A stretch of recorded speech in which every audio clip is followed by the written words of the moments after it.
Alright guys, so today we're going to be talking about solving trig equations. So we'll do a couple examples here.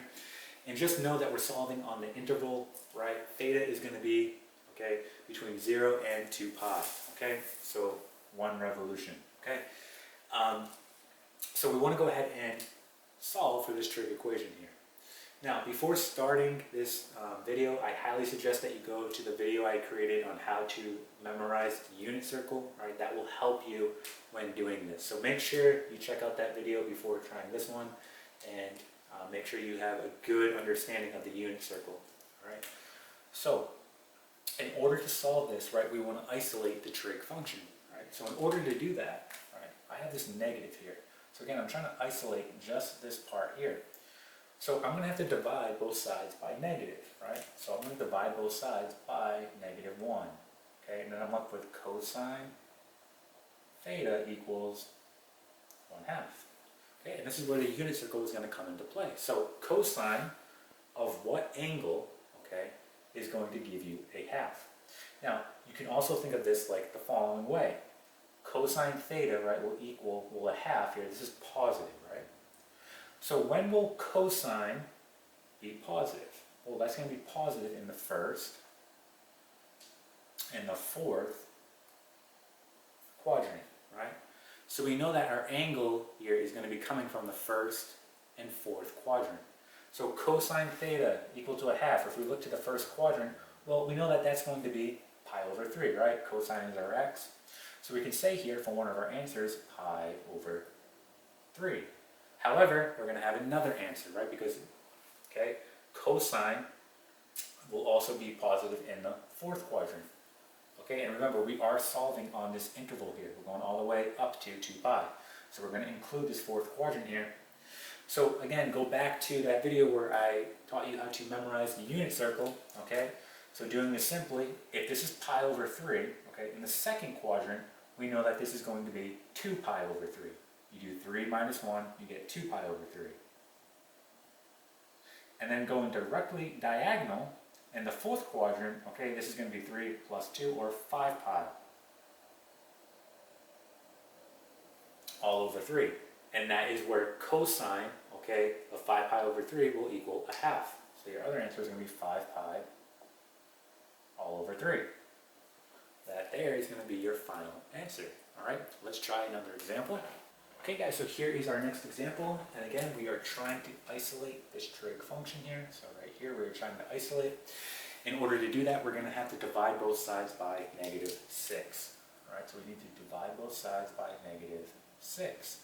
So I'm just going to rewrite this. We have tangent theta equal to, and this will be negative, right, 2 over 3 all over 6. And we can actually reduce this, right? We'll have tangent theta equal to negative, right, and this will be root 3, right, all over 3, okay? Now, think about this. When is tangent going to be negative, right? When is tangent going to be negative, right? What quadrants is that going to occur in? Well, tangent, right, is going to be negative in the second, and tangent is going to be negative in the fourth. Alright, we're talking about the quadrants here, so the second and fourth quadrant, so here and here. Okay, so what angle, when we plug it in for theta, is going to give us negative root 3 all over 3? Alright, well, again, we know that tangent is sine, right, all over cosine. So let's just test it out. Let's try pi over 6. I'm just going to use these values here. So we know that sine here is going to be a half. So sine all over cosine. And let's figure out what we get here. So if we were to go ahead and do this out, right, what do we get?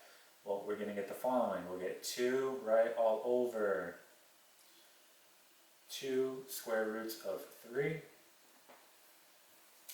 Okay? And then we want to go ahead and rationalize the denominator. So we're going to do root 3 on both sides. So times root 3 times root 3.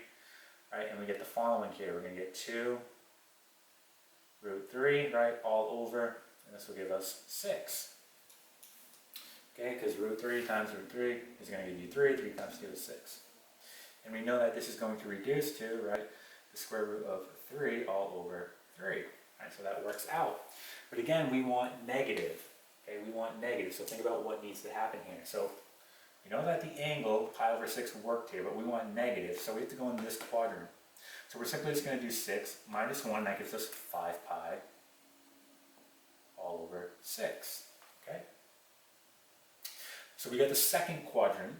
Alright, so our answer here is going to be 5 pi over 6. Now we also know it's going to occur in the fourth quadrant, right? So if we simply just go diagonal, right, again, and I talked about this in the previous video of memorizing the unit circle, you're going to do 6 plus 5, right, and you're going to get 11. You're going to get 11 pi all over 6. These are going to be our two answers here, so why don't we go ahead and record it.